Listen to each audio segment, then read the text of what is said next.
नमस्कार बच्चों, आप सबका द नेक्स्ट टाइम के प्लेटफॉर्म पे स्वागत है। बच्चों, आज हम क्लास 7 का चैप्टर नंबर 2 प्राणियों में पोषण लेकर आप सबके सामने पुनः उपस्थित हुए हैं।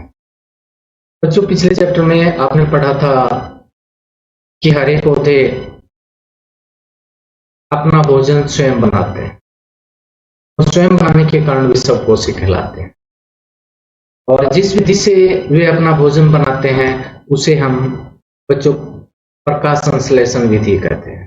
कौन सी विधि कहते हैं? प्रकाश संश्लेषण विधि कहते हैं। प्रकाश संश्लेषण विधि।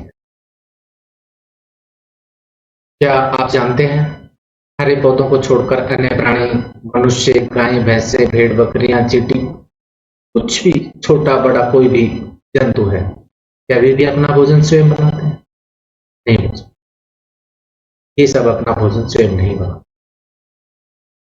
इन सभी प्राणियों को, इन सभी जंतुओं को अगर अपने भोजन की आवश्यकता है तो इन्हें प्रत्यक्ष या अप्रत्यक्ष रूप से पौधों पर निर्भर रहना पड़ेगा। कहने का अभिप्राय यह है कि ये सभी प्राणी अपना भोजन प्रत्यक्ष या परोक्ष रूप से कहां से प्राप्त करते हैं? पौधों से प्राप्त करते हैं। बच्चों, कुछ प्राणी जंतुओं का आहार करते हैं, अपने भोजन के लिए जंतुओं को अपना आहार बनाते हैं। ऐसे प्राणियों को हम क्या कहते हैं? मांसाहारी कहते हैं। लेकिन कुछ प्राणी ऐसे होते हैं जो पौधों को खाते हैं, जैसे गाय खाती है, बकरी का, भेड़ बकरी, इन सबको हम शाकाहारी जानवर हैं। लेकिन कुछ जंतु ऐसे भी होते हैं जो पेड़ पौधे भी खाते हैं और अन्य जंतुओं को भी खाते हैं, या पेड़ पौधों के उत्पाद खाते हैं या अन्य जंतुओं से प्राप्त उत्पाद खाते हैं। उत्पाद से हमारा अभिप्राय जैसे पेड़ पौधों के उत्पाद फल, फ्रूट्स, सब्जियां, अनाज, जंतुओं के उत्पाद दूध, दही, लस्सी, वेजिटेबल ऑयल। ये ऐसे जंतु जो पेड़ पौधों और जंतु दोनों को खाते हैं उन्हें हम सर्वहारी कहते हैं। मनुष्य भी सर्वहारी है, ठीक है बच्चों। लेकिन क्वेश्चन ये राइज होता है कि हमें भोजन की आवश्यकता क्यों है? हम भोजन क्यों खाते हैं, क्यों करते हैं हम भोजन? बच्चों, आपको पता होना चाहिए प्रत्येक जीव को भोजन की आवश्यकता इसलिए महसूस होती है क्योंकि जीव अपने शरीर में वृद्धि करना चाहता है, अपने शरीर को स्वस्थ रखना चाहता है, उसको गतिशील बनाए रखना चाहता है, इसलिए ही उसको भोजन की आवश्यकता होती है। भोजन को कहे तो खाद्य पदार्थों की आवश्यकता होती है, ठीक है बच्चों। लेकिन भोजन में ऐसा क्या होता है जिसको शरीर के अंदर पहुंचने के बाद शरीर स्वस्थ हो जाता है, गतिशील हो जाता है ना, शरीर में वृद्धि होने लग जाती है। तो भोजन में जो पदार्थ उपस्थित होते हैं उन्हें हम पोषक तत्व कहते हैं, जो शरीर की वृद्धि करते हैं, शरीर को स्वस्थ बनाए रखते हैं, शरीर की विभिन्न प्रक्रियाओं को सुचारू रूप से चलाते हैं, ठीक है बच्चों। कक्षा 6 में आपने भोजन के संघटक पढ़े थे, अगर याद हो तो एक बार दोबारा से ध्यान करें। भोजन के जो संघटक थे वो जब हम कक्षा 6 में पढ़ रहे थे तो उन्हें ही हम पोषक तत्वों के नाम से जानते थे। तो पोषक तत्व कौन कौन से हैं, वो मुख्य पोषक तत्व कौन है, एक बार दोबारा से याद करें। पहला है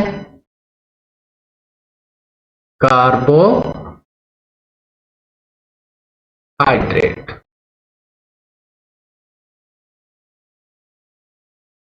ये जो कार्बोहाइड्रेट हैं कौन होते हैं बच्चों?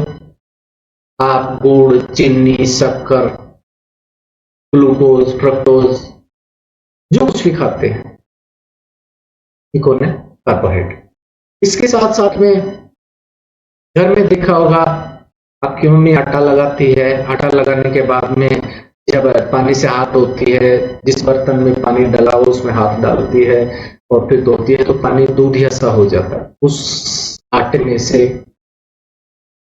जो दूधिया रंग का जो पदार्थ पानी में आया वो स्टार्च है, सीमेंट भी कहते हैं। तो कार्बोहाइड्रेट्स के उदाहरण कौन कौन आए आपके सामने? स्टार्च आया, मंड आया, गुड़ आया, शक्कर आया, चीनी आया, ग्लूकोज है, ये सारे कौन है? कार्बोहाइड्रेट है। दूसरे नंबर पे है जो चिकनाई युक्त जो भी पदार्थ होते हैं हमारे खाने में, जैसे घी, वनस्पति तेल, ये सारे कौन है? वसा के नाम से जाने जाते। कौन है बच्चों? वसा के नाम से जाने जाते। ठीक है। अगला है विटामिन।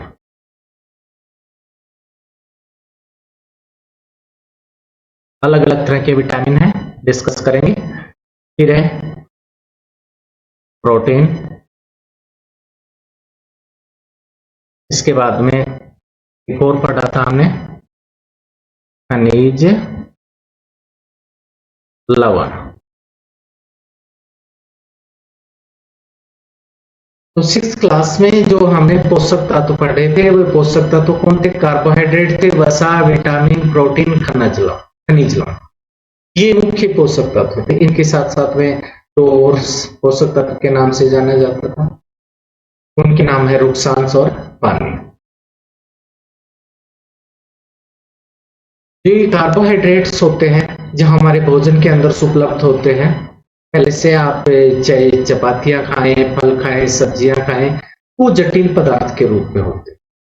जब हम हमारे शरीर के अंदर से हम उसको लेते हैं कार्बोहाइड्रेट को या भोजन को अंदर लेते हैं तो कार्बोहाइड्रेट अंदर चला जाता है। भोजन को अंदर लेने को भोजन का अंतःग्रहण करना कहलाता है।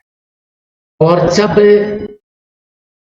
शरीर के अंदर पहुंच जाता है वहां पर से ये पचता है। पचने से हमारा अभिप्राय है ये कार्बोहाइड्रेट जो भोजन के अंदर होते हैं जटिल पदार्थ के रूप में होते हैं, बड़े बड़े यौगिक होते हैं, वो टूटकर छोटे छोटे यौगिक में बदल जाते हैं। और बड़े यानी जटिल यौगिकों का सरल यौगिकों में बदलना ही क्या कहलाता है? भोजन का पाचन कहलाता है। उदाहरण के तौर पे एक ही बड़ी सारी चेन सी दो चेन दिखाई दे रही है आपको, एक चेन ये है, एक लंबी चेन ये एक जटिल पदार्थ है, मान लेते हैं ये आपका कौन है? कार्बोहाइड्रेट्स। अब ये शरीर के अंदर पहुंचा, ये टूट के एक इसमें टूट गया, एक यहां पर टूट गया, इस तरह से अलग अलग छोटे छोटे पदार्थों में टूट गया। इसे टूटना, जटिल पदार्थ का सरल पदार्थ में टूटना, या ये कहिए जो पोषक तत्व भोजन में है उन वो जटिल रूप में है, उनका सरल रूप में टूटना ही क्या कहलाता है? पाचन कहलाता है। कार्बोहाइड्रेट्स, वसा, विटामिन, प्रोटीन ये जटिल रूप में होते हैं। जब हमारे शरीर के अंदर जाएंगे तो इनका पाचन होगा और पाचित होकर ये सरल पदार्थ में बदलेंगे। और इन सरल पदार्थों में बदलने के लिए कुछ विशेष प्रकार के पदार्थों की आवश्यकता होती है। उन्हें बच्चों हम एंजाइम कहते हैं। क्या कहते हैं? एंजाइम कहते हैं। दूसरे शब्दों में एक है इन्हें पाचक एंजाइम कहते हैं। ठीक है बच्चों, एंजाइम से हमारे मुख की जो लार होती है, लार में भी होते हैं, फिर अंदर जाते हैं, भोजन अंदर जाता है, पेट के अंदर आमाशय होता है, आमाशय में भी एंजाइम होते हैं, छोटे आंत में भी एंजाइम्स होते हैं, अग्नाशय होता है उसमें भी से भी एंजाइम्स निकलते हैं। ठीक है, ये सारे एंजाइम्स ही भोजन का क्या करते हैं? पाचन करते हैं। दूसरे शब्दों में कहिए पोषक तत्वों का सरल रूप में बदलते हैं, जटिल पोषक तत्वों को सरल रूप में बदलते हैं। तो पाचन से आपका क्या अभिप्राय हुआ? जटिल पोषक पदार्थों का एंजाइमों की मदद से टूटकर सरलतम पदार्थों में बदलना ही क्या कहलाता है? पाचन कहलाता है। ठीक है बच्चों, क्लियर हो गया? जटिल पोषक तत्वों का एंजाइमों की मदद से सरलतम पदार्थों में टूटना ही क्या कहलाता है? पाचन कहलाता है। जब हम या कोई भी जंतु अपना भोजन लेता है वो किस प्रकार से लेता है, उसका भोजन करने की रीति क्या है, उसे ही उस चीज के लिए हम कहते हैं पोषण की विधि कहते हैं। अलग अलग जंतुओं में अलग अलग भोजन करने की रीति है, अलग अलग तरीके हैं। उदाहरण के तौर के ऊपर मधुमक्खियां क्या करती हैं, फूलों का रस चूसती। मनुष्य का बच्चा है, माँ का दूध पीता है।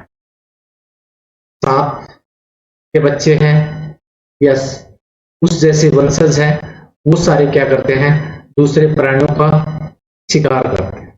शिकार का मतलब जीवित जीव को ही निगल जाते। तो मधुमक्खियों में पोषण की विधि हुई चूसना, बच्चे हैं उनका दूध पीना, यानी ठोस या तरल पदार्थ का, ठोस या तरल भोजन का सीधे अपने शरीर के अंदर ले जाना। जब सर्प और अजगर जैसे जानवरों की बात आई तो उसमें कौन सी निगलना विधि हुई। कुछ जलीय जीव होते हैं, अमीबा है, इस तरह के जो जीव होते हैं जो समुद्र के अंदर रहते हैं, वो पानी के अंदर तैरते हुए पदार्थों का, वो ठोस पदार्थ है उसका सीधे ही जो खाद्य कण होते हैं, छोटे छोटे कणों को अपने अंदर निगल लेते हैं। ठीक है बच्चों, इसी बात को समझने के लिए, समझाने के लिए यहाँ एक सारणी दी हुई है। इसमें अंतःग्रहण की विभिन्न विधियां बताई गई, यानी भोजन कैसे शरीर के अंदर जाता है।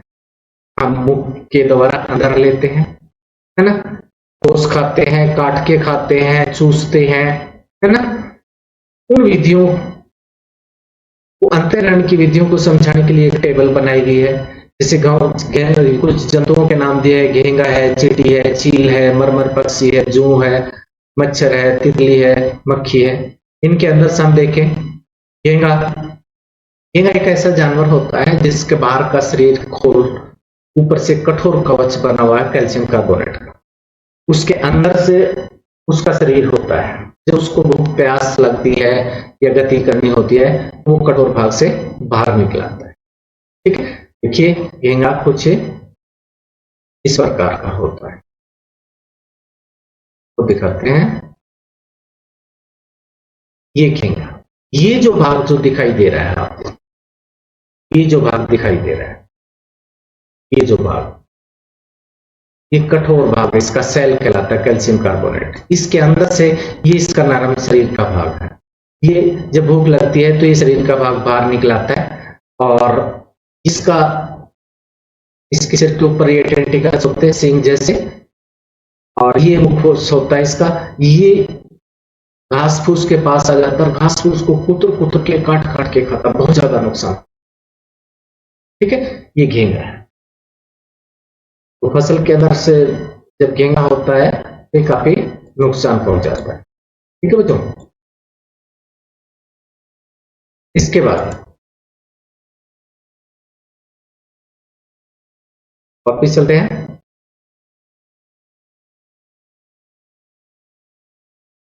चींटियां आपको पता है डंक मारती हैं।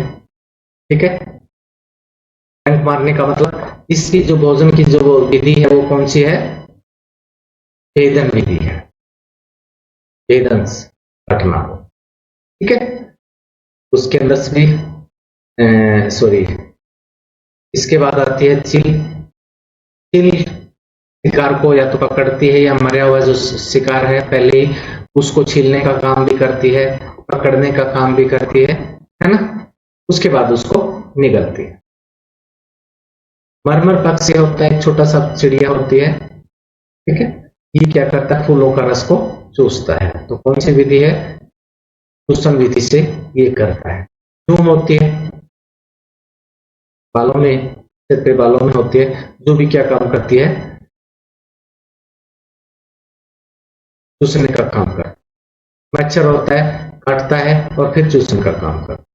तितलियां होती है, तितलियों में कौन सी विधि लागू होती है, चूसन विधि ही लागू होती है। मधुमक्खी भी चूसन विधि। मधुमक्खी जो डंक मारती है तो इसका मतलब ये नहीं है कि वो भोजन दे रही है, वो तो अपनी सुरक्षा के लिए होती है, लेकिन भोजन करने की उसकी रीति है, वो कौन है, चूसन है।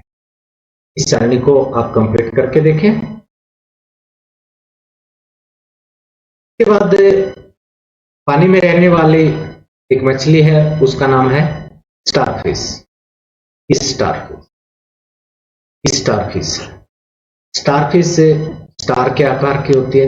इस वाला हिस्सा होता है, यहां पर एक छिद्र होता है, बंद रहता है आमतौर पे।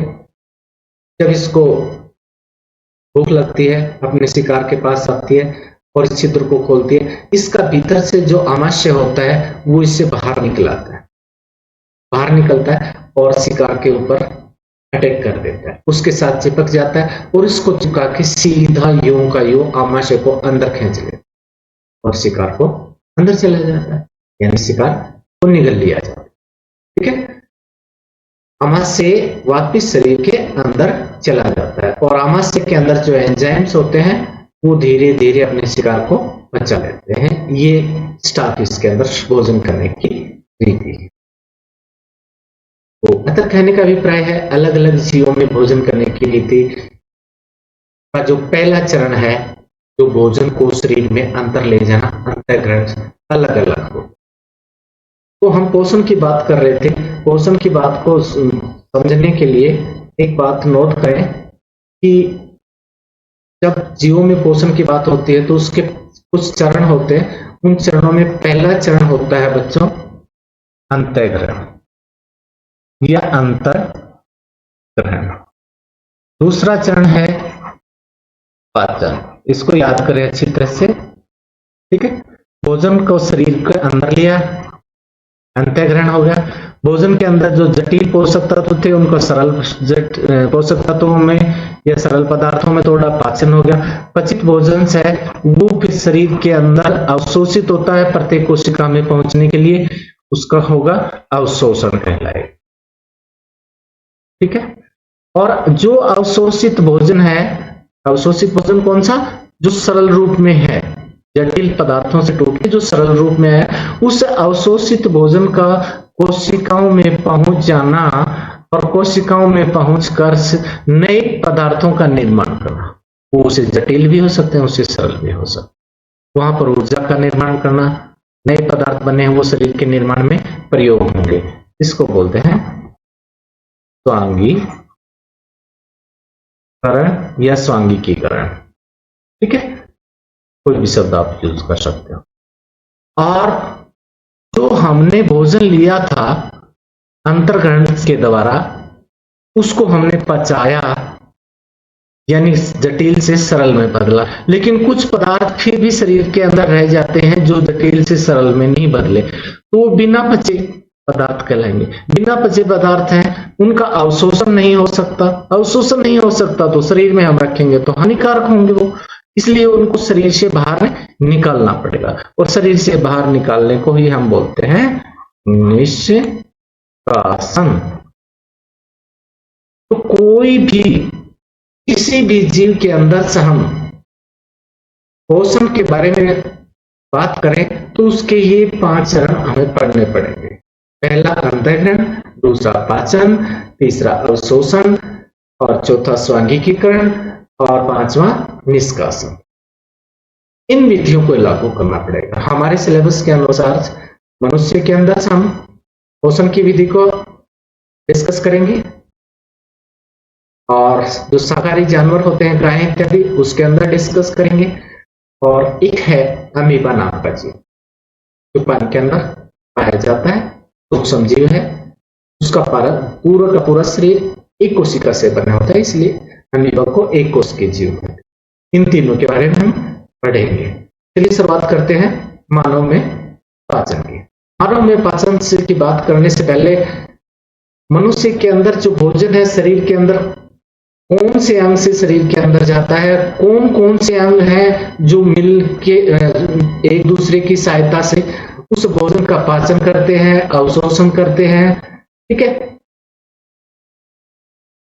और जो बिना पचा भोजन है उसका निष्कासन करते हैं। उन सबको मिलाकर और साथ में पाचन करने के लिए जो पाचक एंजाइम्स कौन से अंग से निकलता है, उन अंग को मिलाकर मनुष्य का क्या कहलाता है, पाचन तंत्र।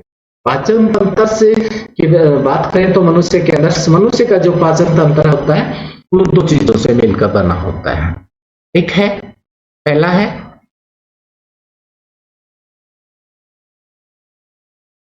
आहार नली। ठीक है, दूसरा है पाचक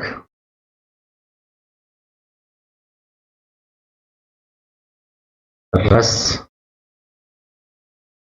ग्रंथियां।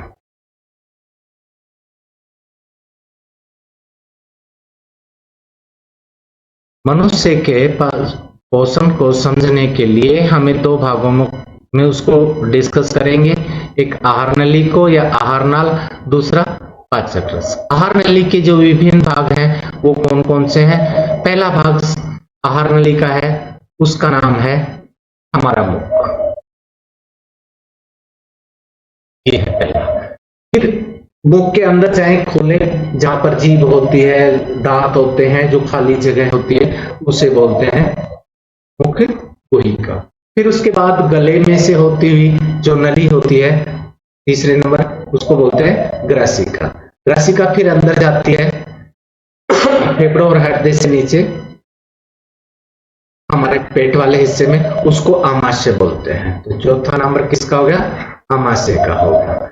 इसके बाद आमाशय फिर एक पतली सी ट्यूब लाइक स्ट्रक्चर्स में, यहाँ पर ये वाला जो हिस्सा है, यहाँ तक आमाशय था। आमाशय के बाद यहाँ से जो शुरुआत हुई है, इस जगह से शुरुआत होकर यहाँ तक जाते जाते हम पहुंचते हैं यहाँ तक। यहाँ तक गए तो इसे हम क्या कहते हैं? छोटी आंत कहते हैं। तो पांचवा अंग शुद्रांतर, शुद्रांतर छोटी आंत। और इसके बाद यहां से आगे का जो हिस्सा शुरू होता है, ये जो सेव आपको दिखाई दे रही होगी, ये वाली, ये है वृद्धातर, ये है छठा। शुद्रांतर और वृद्धातर को भी एक बार गौर से देखें। छोटी आंत होती है, काफी लंबी होती है, लेकिन फिर भी छोटी आंत कहलाती है। बड़ी आंत जो वृद्धातर होती है वो आकार में छोटी होती है छोटी आंत से, लेकिन फिर भी इसे बड़ी आंत क्यों कहते हैं? छोटी आंत की मोटाई कम होती है, इसलिए इसे छोटी आंत कहते हैं। बड़ी आंत की मोटाई ज्यादा होती है, वेट ज्यादा होती है, इसलिए बड़ी आंत का। इसके बाद में, बड़ी आंत के बाद में अगला जो हिस्सा, ये वाला जो पोर्शन आपको दिखाई दे रहा है, इस पोर्शन के अंदर बिना पचा भोजन अस्थायी रूप से भंडारित हो जाता है। इसे हम क्या कहते हैं? मलाशय कहते हैं। और जब मलाशय बिना पचे भोजन से भर जाता है, तो उस बिना पचे भोजन उस शरीर से बाहर निकालने के लिए जो आखिरी में जो छिद्र होता है, उसे कहते हैं उदर। तो आपने क्या देखा? आहार नली के मुख्य भाग कौन हुए? पहला कौन हुआ? मुख हुआ। दूसरा मुख गुहिका। तीसरा कौन? ग्रासिका। चौथा कौन? आमाशय। फिर पांचवा शुद्रांतर, छठा वृद्धांतर, शुद्रांतर छोटी आंत, वृद्धांतर बड़ी आंत, सातवां मलाशय, आठवां उदर। ये तो है आहार नली के भाग। लेकिन जो भोजन हमने खाया है उसमें जटिल या संयुक्त या दूसरे शब्दों में कॉम्प्लेक्स कंपाउंड होंगे, उनको सिंपलर वन में तोड़ना है। संयुक्त से सरल में तोड़ने के लिए जो पाचक रस चाहिए, वो पाचक रस कहां से आएंगे? वो पाचक रस आएंगे पाचक ग्रंथियों से आएंगे, ठीक है, डाइजेस्टिव ग्लैंड से आएंगे। ठीक है, ये पाचक ग्रंथियां कौन सी हैं, इनके क्या क्या नाम है, वो मानव के अंदर हम देखते हैं। मनुष्य के अंदर से जीभ के नीचे वाले हिस्से में और ऊपर वाले जबड़े के इस हिस्से में, ऊपर वाले जबड़े के यहाँ पर और जीभ के नीचे वाले हिस्से में, नीचे वाले जबड़े के साथ में एक ग्रंथि होती है, उसका नाम है लाला ग्रंथि, जिससे लार निकलती। लार में एंजाइम होता है, ठीक है, पहली नाम का एंजाइम होता है, माइलेज भी बोलते हैं उसे, ठीक है। पहली ग्रंथि कौन है? लाला ग्रंथि। उसके बाद में दूसरी ग्रंथि है यकृत। तीसरी ग्रंथि आमाशय की अंदर की दीवार, आमाशय की अंदर की दीवार, आंतरिक भित्ति आमाशय की अंदर की जो आंतरिक दीवार है, वो है तीसरी ग्रंथि। और आमाशय के बाद में फिर यहाँ एक पत्ती नुमा जो संरचना आई हुई है, ये पत्ती के आकार की, आमाशय के नीचे, इसे आग्नेय कहते हैं। ये अगली है पाचक ग्रंथि। ठीक है, इसके बाद में जो छोटी आंत है, इस छोटी आंत की भी भीतर की दीवार, अंदर की दीवार के अंदर भी छोटी छोटी ग्रंथियां होती है। इस छोटी आंत के अंदर की तरफ ये कौन होगी? कहने का मतलब पाचक ग्रंथियां कौन कौन है, एक बार रिवाइज करें। एक पहली है लाला ग्रंथि जो मुख के अंदर, मुख कोशिका के अंदर होगी। दूसरी है यकृत जिसे लीवर कहते हैं आप। ठीक है, तीसरी आमाशय की भित्ति होती है, आंतरिक भित्ति।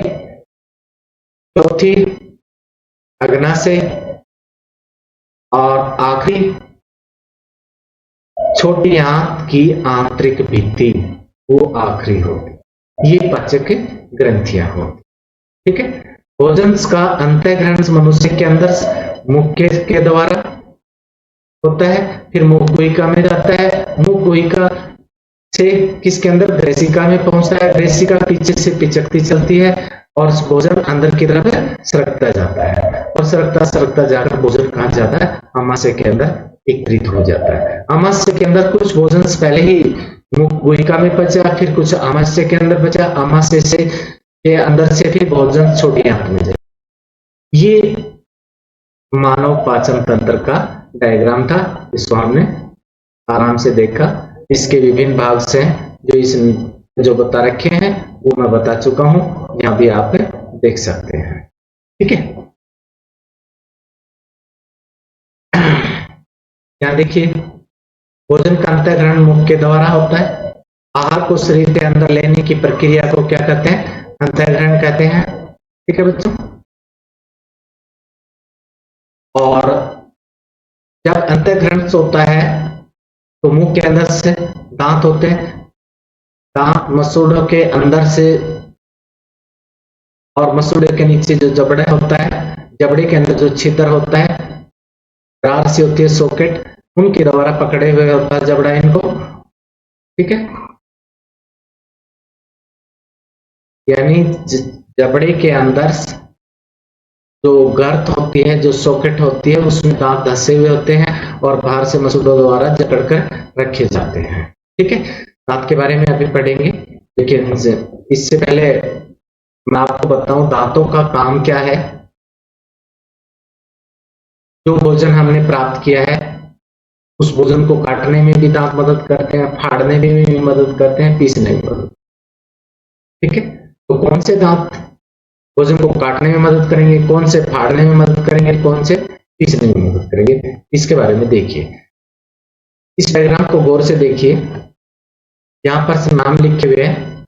एक शब्द लिखा है कृंतक, दूसरा शब्द लिखा है रदनक, तीसरा लिखा है अगरचर्वणक, फिर लिखा है चर्वणक। ठीक है, 1 2 3 4 मनुष्य के अंदर 4 तरह के दांत होते हैं, कृंतक, रदनक, अगरचर्वणक और चर्वणक। कृंतक बिल्कुल सामने के जो दांत होते हैं उन्हें कृंतक, इनका कार्य होता है भोजन को काटने।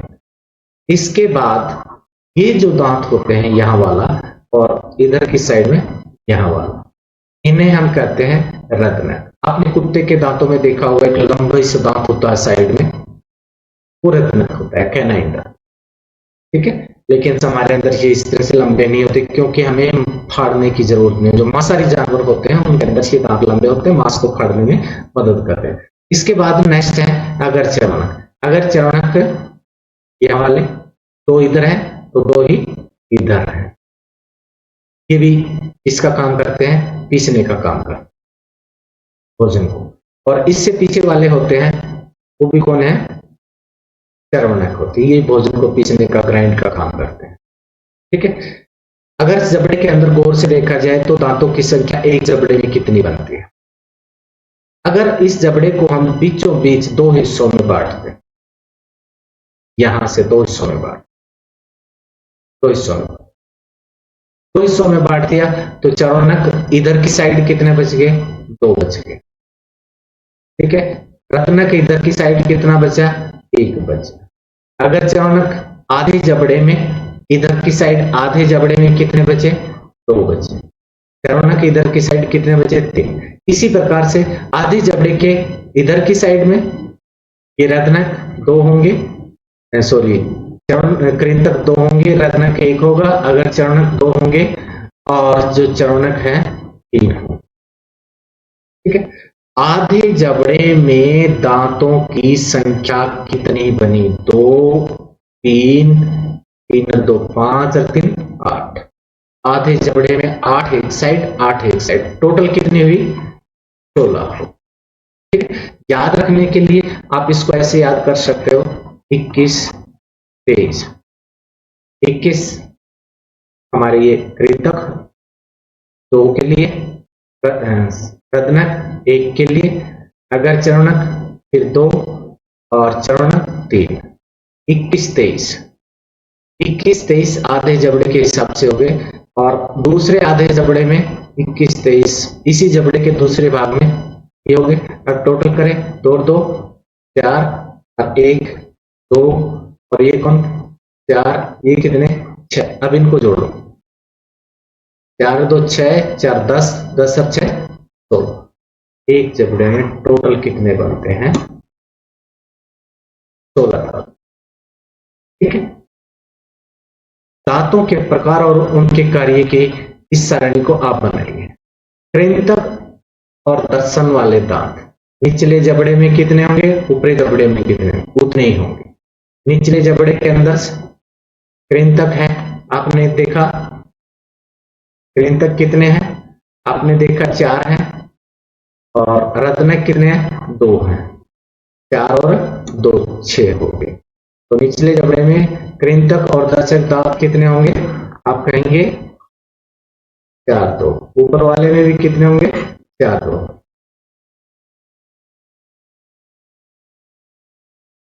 सॉरी,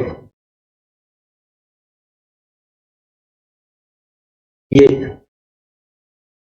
काटने वाले दांत की बात कर रहे थे। ठीक है, फाड़ने वाले जो दांत होंगे वो होंगे रत्नक। रत्नक कितने होते हैं? यहां मैंने आपको समझाया था, एक होता है एक जबड़े के अंदर, आधे जबड़े में इधर एक, आधे इधर, 2 होते हैं। तो नीचे वाले जबड़े के अंदर कितने हो गए? 2 इसमें हो गए, 2 इसमें हो गए। चबाने और पीसने वाले दांत तो मैंने अभी बताया था आपको, चबाने और पीसने वाले कौन होंगे? अगर चरणक और चरणक 2 और 3 5, 5 एक साइड में, 5 एक साइड में, तो एक जबड़े में टोटल कितने हो गए? 10। इस प्रकार से नीचे के जबड़े के अंदर 16 है, ऊपर के जबड़े के अंदर 16 है। टोटल हमारे पास कितने हो जाएंगे? 32 दांत हो जाएंगे। इनका टोटल करके देखें, 8 4 30, 30 और 4 24 और 8 है 32 दांत हो। कितने होते हैं? 32 दांत हो। छोटे बच्चे जो होते हैं, मां का जन्म के बाद में बच्चे को मुख में देखते हैं दांत नहीं होते, धीरे धीरे शैशव काल के अंदर से उसके मुख के अंदर, जबड़े के अंदर धीरे धीरे दांत निकलते। ठीक है, लेकिन 6 वर्ष से लेकर 8 वर्ष की आयु में जब वो पहुंचते हैं तो वो दांत गिरने शुरू हो जाते हैं। इन दांतों को हम दूध के दांत या दूधिया दांत कहते हैं। इसके बाद जो दांत आते हैं, 8 वर्ष के बाद जो दांत आते हैं, आना शुरू होंगे, इन दांतों को हम स्थायी दांत कहते हैं, क्योंकि ये एक बार आने के बाद टूट जाए तो दोबारा पैदा नहीं होते, स्थायी होते हैं। जब तक जीवन भर बूढ़ा नहीं होता तब तक ये दांत इसके बने रहते हैं। ठीक है, हालांकि वृद्धावस्था में जब आता है तो ये दांत पुनः गिरने शुरू हो जाते हैं। क्या हो जाते हैं? पुनः गिरने शुरू हो जाते हैं। ये मनुष्य के दांतों के बारे में आपको बताया गया है। एक बार से डायग्राम को गौर से आप देखें, आधे जबड़े का डायग्राम्स दिखाया गया है यहाँ पर। ठीक है, यहाँ पर अगर आप देखें शुरुआत में जो ये दांत है, आधा जबड़ा इधर की साइड में घुमा हुआ है, ये इंसाइजर है, शुरू वाली जो दांत है। ठीक है, और ये कैनाइन है। ठीक है, और इसके बाद में साइजर, ये दो कैनाइन हो गए, त्रिकोन्स कैनाइन्स और प्रीमोलर चर्वनक हो गए। और फिर ये कौन है, अगले मोलर्स हैं, या इस दांत को हटा के हटा रखा है। तो बच्चों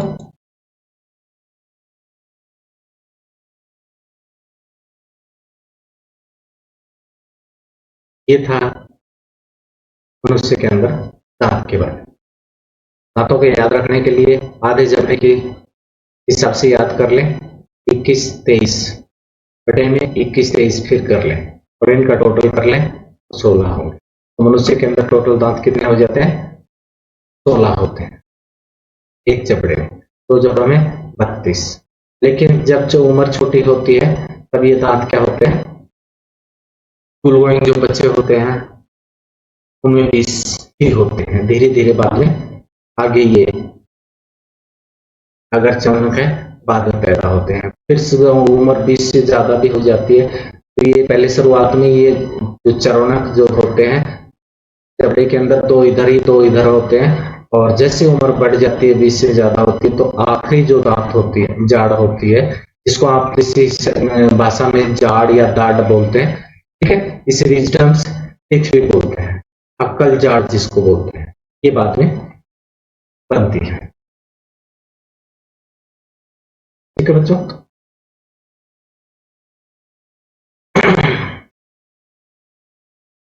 हमारे मुख के अंदर है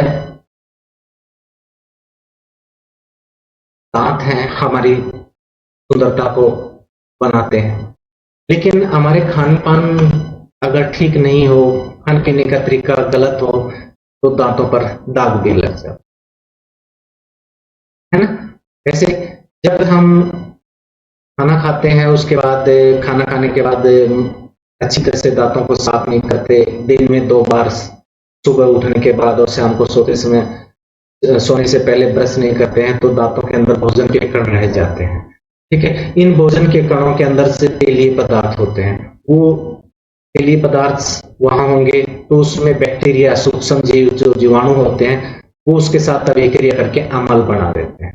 और दांत का जो ऊपरी हिस्सा होता है कैल्शियम कार्बोनेट का बना होता है, और ये जो अम्ल बने हैं इन्होंने दांतों के अंदर जो जीवाणु होते थे, है ना, जीवाणु जो वास करते हैं, उन्होंने क्या बना दिया, अम्ल बना दिया। तेलीय पदार्थ और जो शर्करा इत्यादि होते हैं उनका विघटन करके इसमें जो अम्ल बना, ये अम्ल इस धीरे धीरे इसको कैल्शियम कार्बोनेट को गलाना शुरू कर देते हैं। जब कैल्शियम कार्बोनेट्स के अंदर धीरे धीरे छिद्र हो जाएगा, छिद्र होकर अंदर जो जीवित हिस्सा है कोशिका और टिश्यू जो है इसकी जड़ के अंदर के जो नलिकाएं हैं, रक्त की नलिकाएं, वहां तक ये पहुंचेगा। फिर कोई भी वस्तु हम खाएंगे तो गर्म ठंडा हमें अनुभव होगा, धीरे धीरे दर्द भी होने लग जाएगा। ये छिद्र बनता जाता है, थोड़ा ऐसे बनता है, फिर ऐसे बनता है, एक समय ऐसा आ जाता है जाड़ के अंदर पूरा छिद्र हो जाता है, कैविटी हो जाता है।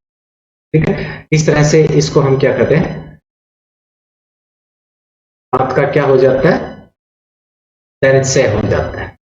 तो बच्चों प्रतिदिन कम से कम 2 बार ब्रश करें, दातुन करें, और जब भी खाना खाएं मुंह को साफ करें। ठीक है, और गंदी उंगलियां इत्यादि मुंह के अंदर नहीं डालनी। मुंह वाले हिस्से में एक क्वेश्चन और है बच्चों जी, जीभ का मेन कार्य क्या होता है, जो हमने भोजन लिया अंतःग्रहण के दौरान, उस भोजन को अच्छी तरह से जब दांतों से चबाते हैं तो मुंह के अंदर जो लार होती है, लार निकलती है, उस लार को पूर्ण रूप से भोजन में मिलाने का कार्य कर, या साथ साथ में जब चबाने का कार्य होता है, भोजन को जो चबाने वाले जो दांत होते हैं, चर्वनक होते हैं, उनके नीचे धकेलने का काम भी यही करती है, इधर से उधर भोजन को धकेलती है और साथ में लार भी मिलाती है। जब हम चबाएंगे लार उसमें मिल जाएगी तो भोजन के अंदर से जो कार्बोहाइड्रेट होता है उसको पचाने में मदद करती है। लार के अंदर एक एंजाइम्स होता है, अमाइलेज नाम का एंजाइम्स होता है, ठीक है, उसे पहले टाइलिन नाम से जाना जाता है। अमाइलेज होता है, अमाइलेज क्या करता है, शर्करा का पाचन करता है। शर्करा कौन सी, स्टार्च नाम या स्टार्च का पाचन, लाला ग्रंथि से निकलने वाले लाला रस से इसका पाचन होता है, मुख के अंदर होता है।